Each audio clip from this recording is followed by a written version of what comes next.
Muito bem, agora você que nos assiste pelo YouTube, Facebook, terá mais meia hora de debate no Jornal da Cultura com Plateia, uma iniciativa inédita no telejornalismo brasileiro, que acontece todas as quartas-feiras. Quem nos acompanha pelo Twitter, pela hashtag Jornal da Cultura, também pode interagir com os nossos comentaristas e fazer perguntas. Continuam na bancada o jurista José Gregori e o presidente da OAB São Paulo, Marcos da Costa. Agora o tema da discussão, apesar desse tema aí, Marcos e José Gregori, do ensino religioso ter muitas mensagens ainda e muitas dúvidas, mas nós vamos ter que seguir com o tema da discussão dessa quarta-feira, que foi votado pelos internautas no Facebook, é a justiça que o cidadão quer. As várias instâncias da justiça têm cerca de 80 milhões de processos ainda sem solução. Alguns casos ultrapassam décadas. Em 2001, Tarcísio entrou com um processo de partilha de bens que até hoje não foi julgado. A justiça deveria ser mais célere, a justiça deveria ser menos burocrática. Eu creio que ainda vai demorar um tempinho aí para chegar num ponto que a gente pretende. Em 2010, a filha de Rosiane, Stephanie, de 12 anos, morreu por um erro médico e a família processou o hospital. Após passar pela primeira e segunda instâncias, o caso foi parar no Superior Tribunal de Justiça e não tem data para ser julgado. Perdi a esperança de processo de hospital, de advogado tá ligando, tá falando. Processos parados na Justiça, como os do Tarcísio e da Rosiane, aumentam a cada ano.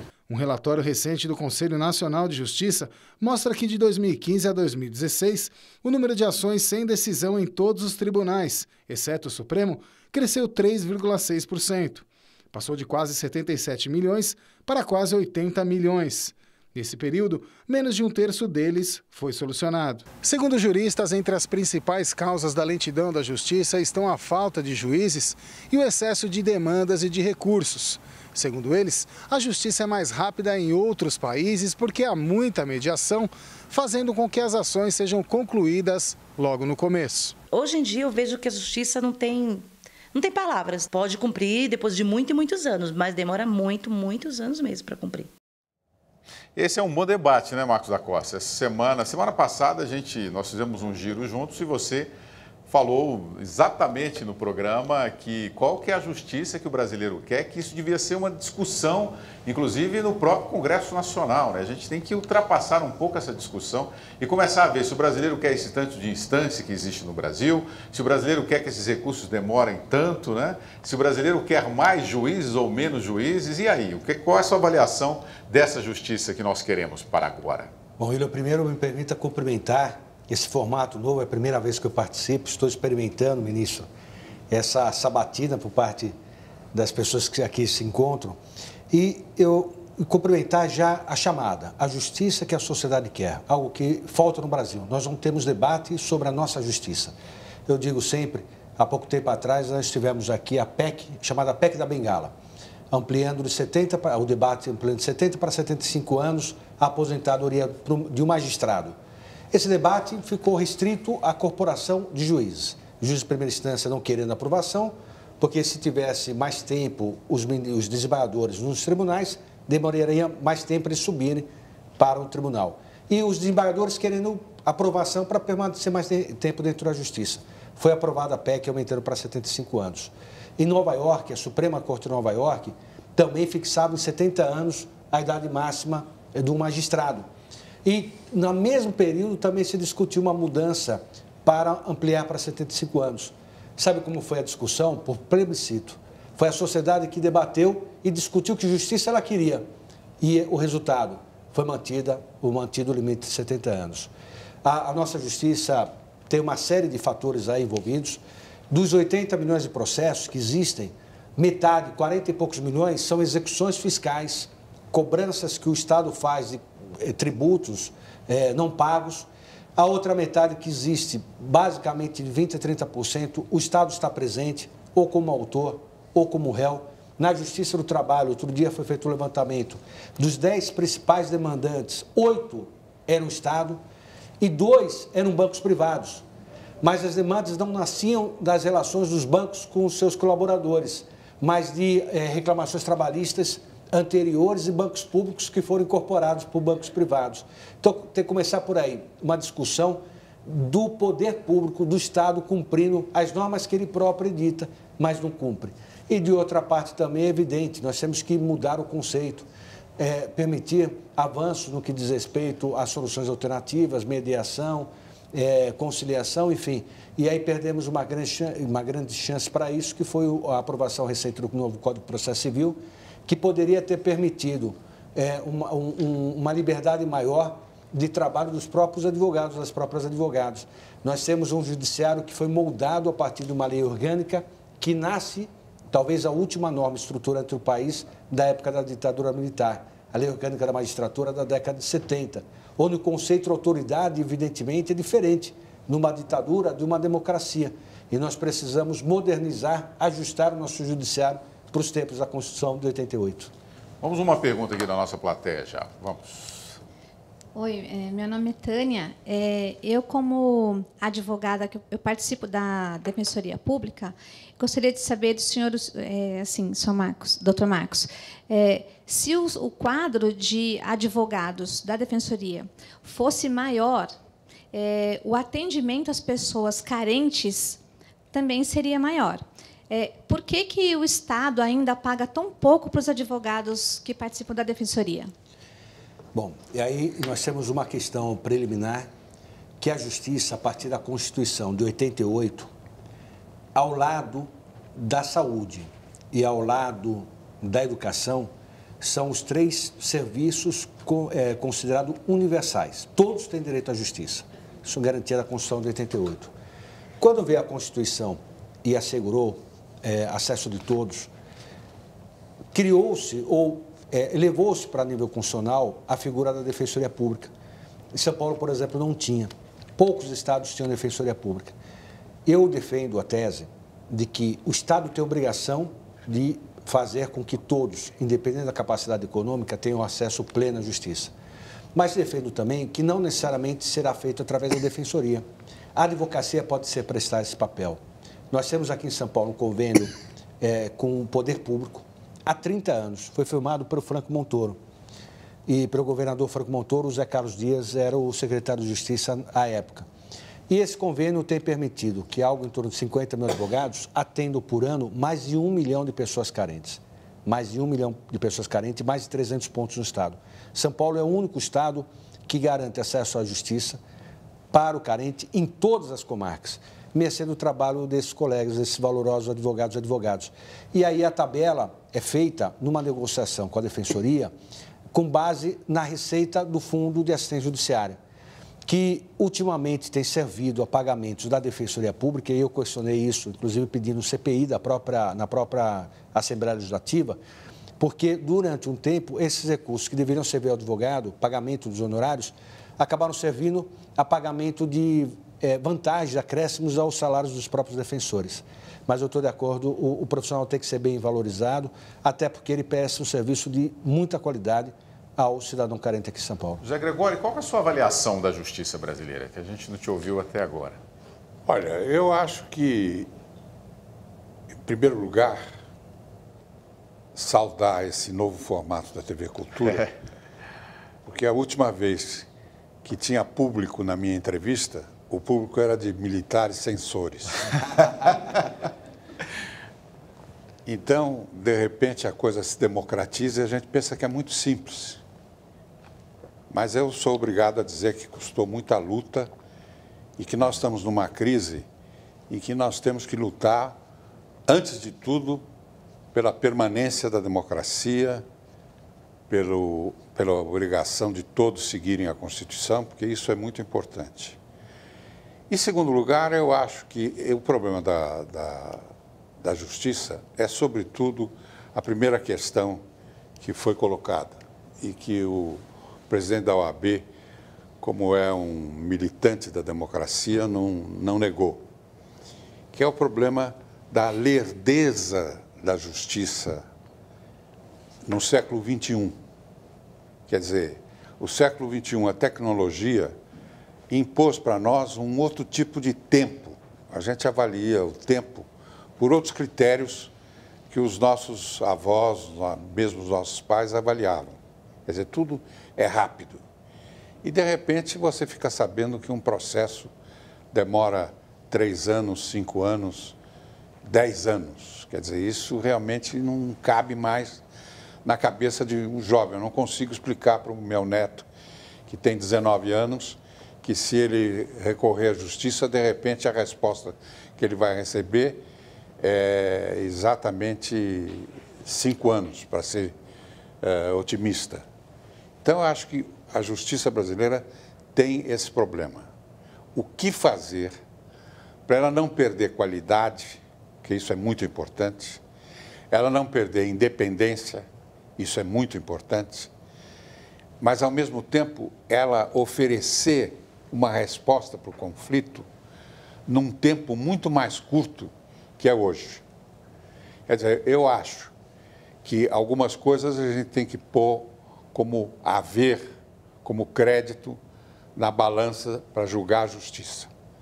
Por exemplo, eu tenho absoluta segurança, quero dizer a vocês com a autoridade de quem é amigo deles todos, que no Supremo Tribunal Federal hoje, no Brasil, que está tendo uma participação e uma posição de destaque em relação a todos os outros Supremos da história do Brasil, não tem nenhum lá que 30 dinheiros consiga dobrar. Quer dizer, isso eu acho que é um haver, a gente conseguir que na cúpula do judiciário tenham pessoas que você pode concordar ou discordar da opinião que emite, mas, tanto quanto eu estou informado, estou bem informado, nenhum deles é suscetível a coisas que nos arrepiam quando a gente vai para outros poderes. Então, isso é um haver. Agora, a negativa está em como resolver o problema da qualidade da justiça, que tem que ter boa qualidade, não é? Com maior leveza de tempo. Esse é um problema que eu sei que a Ordem dos Advogados se interessa por esse problema, tem lutado por isso, vai fazer um congresso nacional, um dos temas que vai colocar em questão é esta. Acho também que o aparecimento da Defensoria Pública foi um avanço. Eu, modestamente, como homem dos direitos humanos, me associei a essa luta. Sei que foi difícil conseguir essa Defensoria Pública. Ela não veio no saco do Papai Noel, nem no bico da cegonha. Foi uma luta de toda uma geração. Tem que ser bem remunerada, tem um papel social a cumprir. É claro que ela não pode absorver o problema da defesa, porque tem outros que não são da Defensoria Pública e têm o mesmo direito de exercer a advocacia, mas eu acho que há razões para ter otimismo em relação à justiça brasileira, porque não faz muito tempo, talvez 1 ano para cá ou 2 anos para cá, não tem mais quem no Brasil esteja numa posição política que tiver, esteja na posição econômica que tiver, esteja na posição cultural que tiver, esteja na posição esportiva que tiver, não tem mais ninguém que seja intocável. Quer dizer, aquele preceito de que todos nós somos iguais perante a lei está sendo cumprido. E isso, em grande parte, veio como um serviço da justiça. Muito bem, você que nos assiste aí, você pode mandar mensagens aqui, participar desse debate, mandando suas observações em relação à justiça, pela hashtag Jornal da Cultura no Twitter, hashtag Jornal da Cultura. Manda perguntas e manda também as suas observações. Qual que é a justiça que você quer? O Eduardo está dizendo aqui, juízes com grandes remunerações e é óbvio que vão faltar recursos. Enio Torres Granel, como um juiz, como um simples bacharelado, ganha um salário 2 ou 3 vezes maior que um doutor concursado?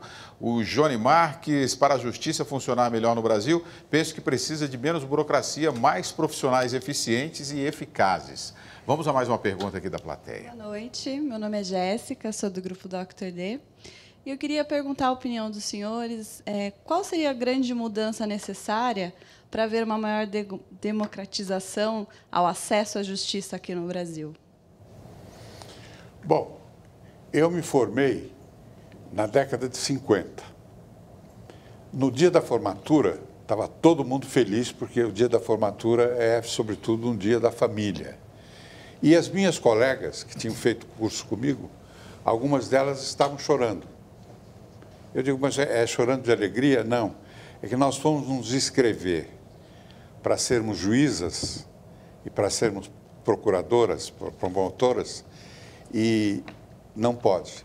Isso é só de homem. Não é profissão que mulher possa exercer.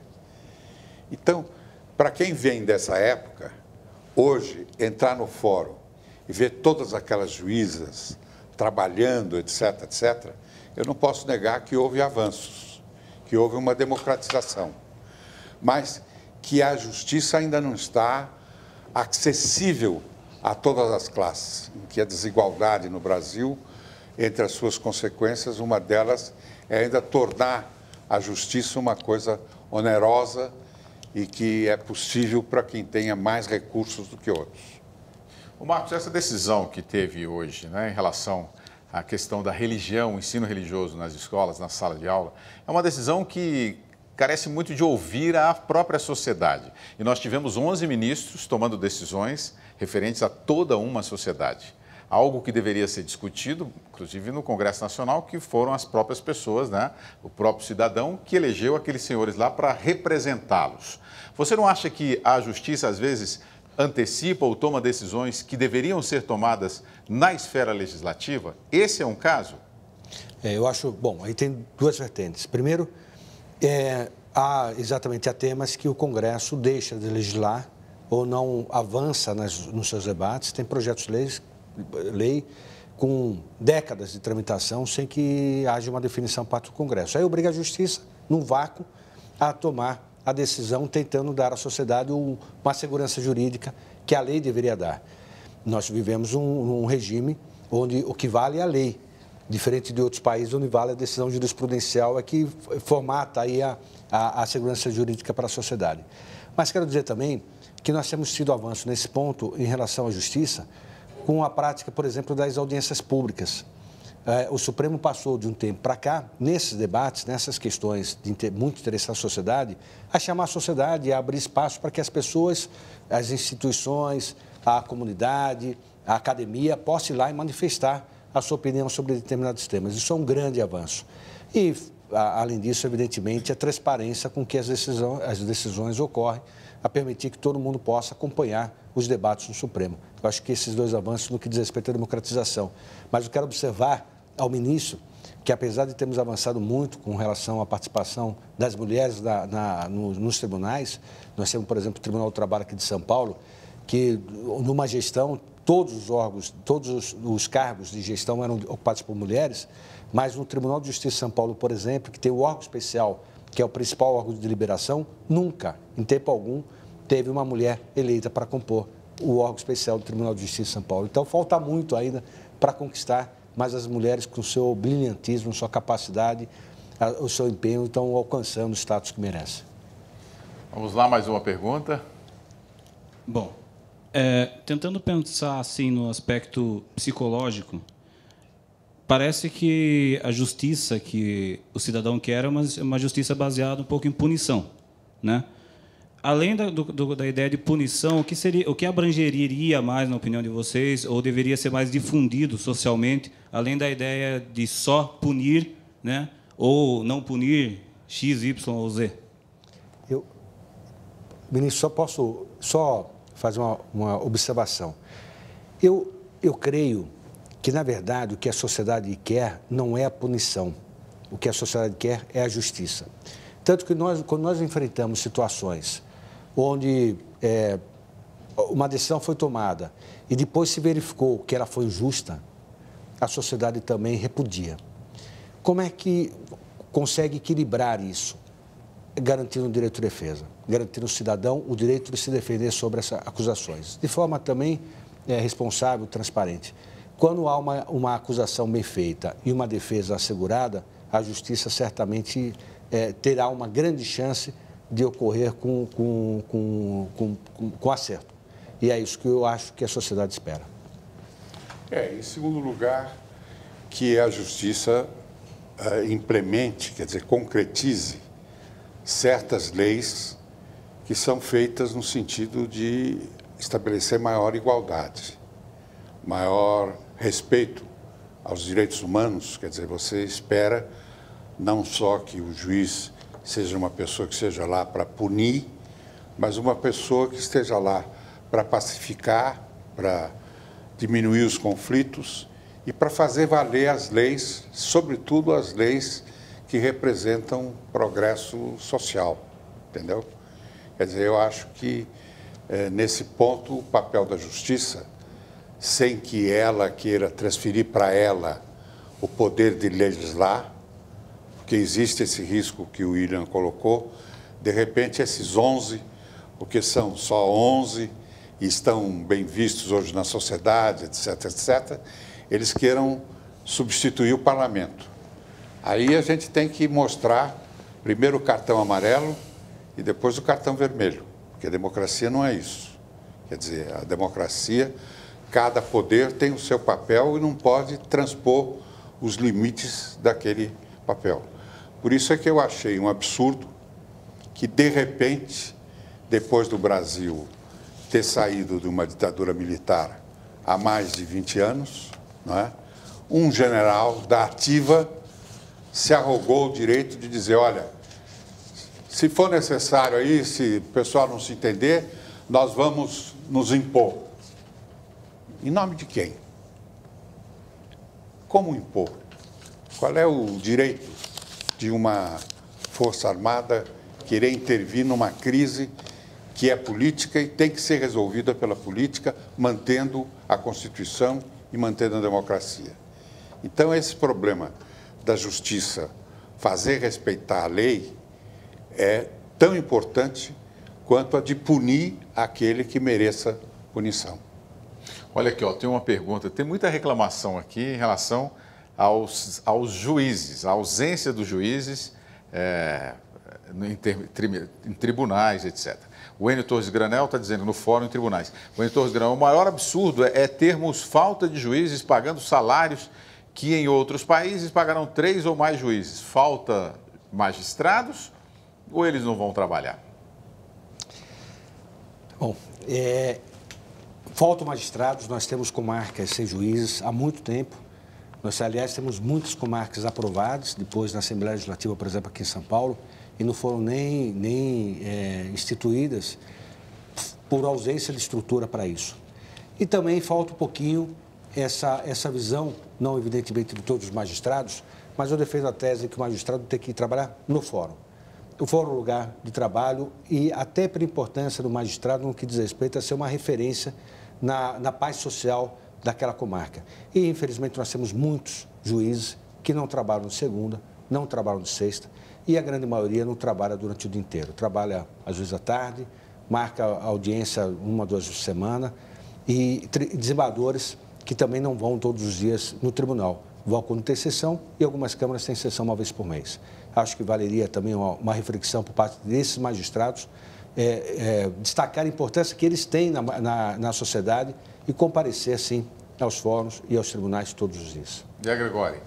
Olha, eu assino embaixo. Eu acho que o juiz no Brasil tem que exercer uma missão. Realmente, se ele não estiver vocacionado para ser juiz, para entender a sociedade, para fazer uma boa interpretação que pacifique, que resolva, etc., vai escolher uma outra profissão. Porque se há uma profissão que depende de uma vocação, é ser juiz. E se ele não é trabalhador, procure um outro empreguinho, etc., etc., mas deixe a magistratura para aqueles que existem e que a gente sabe que existe, muitos que acordam cedo, dormem tarde e realmente sofrem com o processo que eles precisam resolver. Você está assistindo o Jornal da Cultura com Plateia, pode participar mandando mensagens e perguntas pela hashtag no Twitter, hashtag Jornal da Cultura. Vamos a mais uma pergunta aqui do estúdio. Boa noite, meu nome é Ledson, sou do Jardim Tremembé, de São Paulo. Eu queria perguntar o seguinte, doutor, sobre a atualização da justiça brasileira, quais são assim, os maiores entraves que tem em relação à formação de leis, em relação à mão de obra? Quais são os maiores entraves dessa modernização, dessa atualização da justiça? Quer falar? Falou?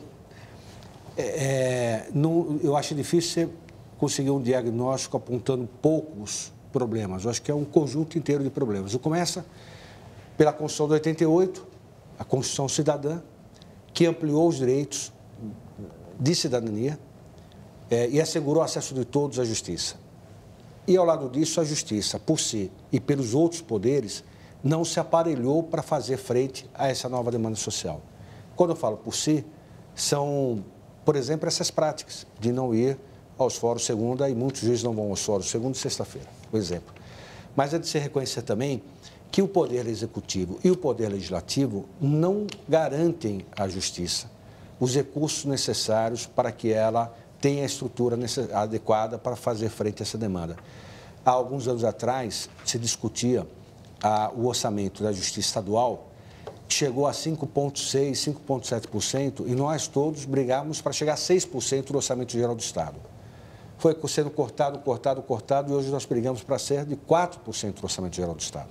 Então, houve, sim, uma diminuição do investimento que é promovido pelo Poder Executivo e pelo Poder Legislativo. Há decisões, por exemplo, há uma previsão constitucional desde 2004 de que as custas que pagamos para os processos devessem reverter em favor da própria Justiça, na sua estrutura. Em São Paulo, desde 2004, isso não acontece. Esses recursos ainda vão para o governo do Estado, não vão direto para a Justiça. São dois exemplos. Melhoria, adequação por parte do próprio Judiciário das suas práticas e também assegurar aos outros poderes, o Legislativo e o Executivo, os recursos necessários para a estrutura de uma Justiça que atenda às demandas da sociedade. Eu acho também, como consequência dessa crise que o Brasil está passando, que eu quero dizer uma coisa para vocês, que os meus cabelos brancos me autorizam. Uma crise, às vezes, é como uma doença grave, que quando passa, deixa o organismo mais preparado para a doença do que tinha antes de ficar doente. Quer dizer, nem tudo se perde numa crise. Então, eu acho que essa crise que nós estamos passando pelo Brasil, que é uma crise séria nos últimos anos, vai colocar a possibilidade de vocês, que agora simbolicamente representam a cidadania, a opinião pública, não é? Aquele que paga impostos e quer receber serviços, etc., vai ter maior poder de cobrança contra coisas que antigamente, por relaxamento cultural ou tradição um pouco benevolente do Brasil, a gente admitia. Então, eu acho que a opinião pública em geral, o Brasil em geral, será muito mais exigente em relação à justiça, na sua dimensão de qualidade e na sua dimensão de presteza do que era antes dessa crise. Eu acho que vai ser uma das boas consequências dessa crise tão penosa para o Brasil. Também acho. Muito bem. Olha, eu vou registrar aqui a participação dos nossos telespectadores pelo Twitter. A Eliane Benedetti, o Cleiton Vinícius, Diogo Mobo, o Eduardo. Infelizmente, o nosso tempo já chegou ao fim. Nós temos que encerrar aqui esse Jornal da Cultura com plateia. Estamos encerrando, então, essa edição. Quarta-feira que vem tem mais. Qualquer telespectador, qualquer grupo de amigos, seja da escola ou do trabalho, pode se inscrever para vir aqui ao estúdio através do e-mail plateiajc@tvcultura.com.br, plateiajc@tvcultura.com.br, e nossa produção entrará em contato com você assim que mandar lá. Agradeço a presença dos comentaristas José Gregori e Marcos da Costa e da nossa plateia. Muito obrigado por terem vindo aqui, obrigado pela participação, e você também que nos acompanhou aí pelo Facebook e YouTube. Uma ótima noite e nos vemos amanhã às 9h15 no Jornal da Cultura. Até mais.